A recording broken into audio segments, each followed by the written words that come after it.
आप मोदी जी का स्टेटमेंट सुनिए, वो कह रहे हैं पहले से पार्लियामेंट में खड़े होकर हम 400 सीट जीत रहे हैं।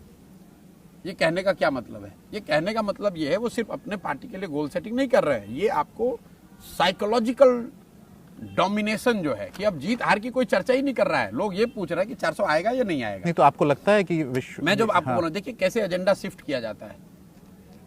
पहले ये होती बीजेपी जीतेगी नहीं जीतेगी, 272 आएगा नहीं आएगा। उन्होंने जैसे 400 कहा, 370 कहा, तो अब लोग सवाल ही ये पूछ रहे हैं कि 370 आएगा कि नहीं आएगा। हार जीत की बात ही खत्म हो गई। आप क्या सोच रहे हैं 400 नंबर मैजिक फिगर नहीं आ सकता है? ये तो मैंने पहले भी कहा है, बीजेपी के अपनी 400 सीट कभी नहीं आ सकता। ये तो कार्यकर्ताओं को दिया जाने वाला एक नारा है और एक तरह से साइकोलॉजिकल एक गेम है भाजपा का। मोदी जी में पहली बार ये बात कही कि बीजेपी को 370 और एनडीए 400 पार। उसके बाद से कई महीनों तक, जब तक ये चुनाव शुरू नहीं हुआ था, तो सब लोग इसी बात में लगे हुए हैं कि 400 बीजेपी की आ रही है नहीं आ रही है। कोई ये पूछ ही नहीं रहा है कि आप जीत रहे हो कि हार रहे हो। एक तरीके से मोदी जी ने 2 महीने तक पूरा नैरेटिव ऐसा बना दिया कि चुनाव मतलब कोई इसमें चुनौती है ही नहीं, सिर्फ इतना तय होना है कि बीजेपी को 400 आ रहा है कि What do you think? Will Mr. Modi be the Prime Minister again? उसमें मुझे कोई डाउट दिखता नहीं है।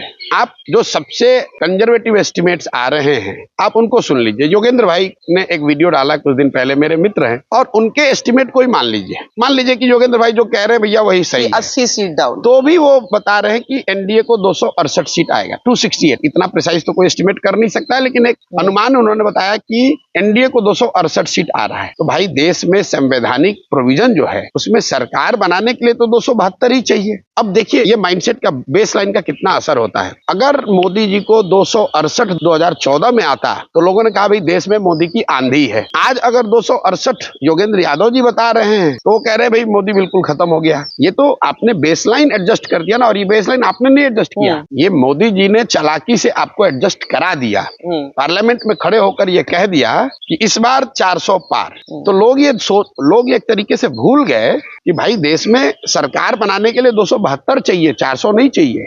और 272 आने के बाद कोई ये नहीं कहेगा कि अच्छा मैंने कहा था मुझे 400 नहीं आया, मैं अब प्रधानमंत्री नहीं बनूंगा। तो ये तो एक तरीके से बीजेपी ने नैरेटिव सेट कर दिया और सारे लोग यही सवाल कर रहे हैं, यही आकलन कर रहे हैं, इसी पर टीका टिप्पणी कर रहे हैं कि बीजेपी के 400 आएंगे कि नहीं आएंगे।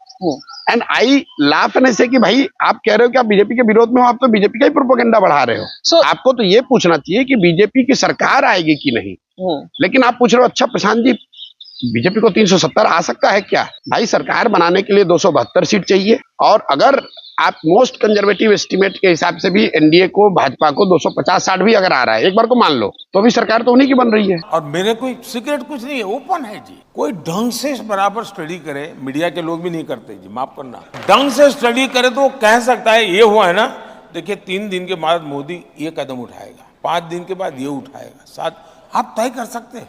लेकिन आपको तैयारी नहीं, क्योंकि आपने एक बनी बनाई परसेप्शन में जीना चाहते हो, उसी को फैलाओ और उसके अनुकूल कुछ एनेक्डोट मिल जाए तो ढूंढते रहते हो।